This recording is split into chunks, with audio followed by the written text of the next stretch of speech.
জাতীয় মসজিদ বাইতুল মুকাররমের সামনে অথবা সংসদ ভবনের সামনে প্রকাশ্য দিবালোকে একটা এমপি মন্ত্রী দুর্নীতিবাজদের হাত যদি কাটা হতো কবজি পর্যন্ত, বাংলাদেশে দ্বিতীয়বার আর কোনো এমপি মন্ত্রী ভয়ে ভোটেই দাঁড়াতো না।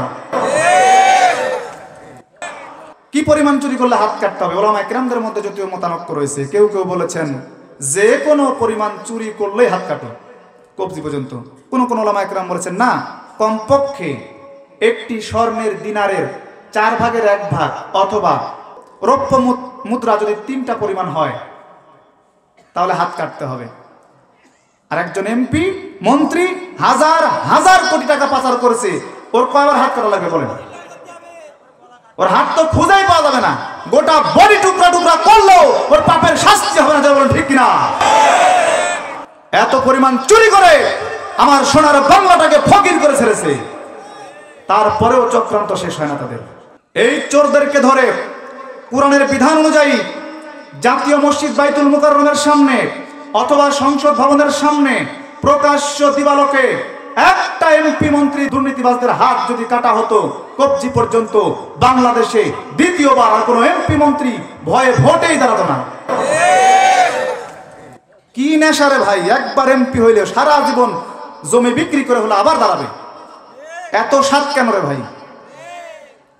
চুরি করার স্বাদ বুঝেন না? কোরআন দিয়ে যদি বাংলার জমিনে বিচার করা হতো, এই বাংলার জমিনে নতুন করে কেউ অপরাধ করতে পারতো না। কোরআনের বিচার কাকে বলে দেখেন? যদি একজন ব্যক্তি চুরি করে তার বিচারের রায় কি হবে? আল্লাহ তাআলা এই কুরআনুল কারীমের ভিতরে সূরাতুল মাইদা 5 নম্বর সূরা আয়াত নাম্বার 38 আল্লাহ পাক রায় দিয়ে দিয়েছেন বিচারকরা কি করবে। ওয়াসারিকু ওয়াসারিকাতু ফাকাতউ আইদিয়াহুমা। চোর এবং চোরনি, পুরুষ চোর অথবা নারী চোরনি যদি চুরি করে তাদের হাতটা কেটে দিতে হবে। এই রায় কে দিয়েছেন? আল্লাহ তাআলা। এই রায় যদি বাংলাদেশে কার্যকর করা হয়, দেশের সম্পদ চুরি করে বিদেশে পাচার করার দুঃসাহস দেখাতে পারবে না, জোরে বলুন ঠিক কিনা?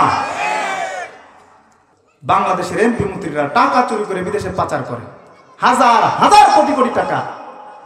একটা পিয়নের এত টাকা হয় কেন রে ভাই? বলে হেলিকপ্টার ছাড়া নাকি চড়েই না কোথাও গেলে।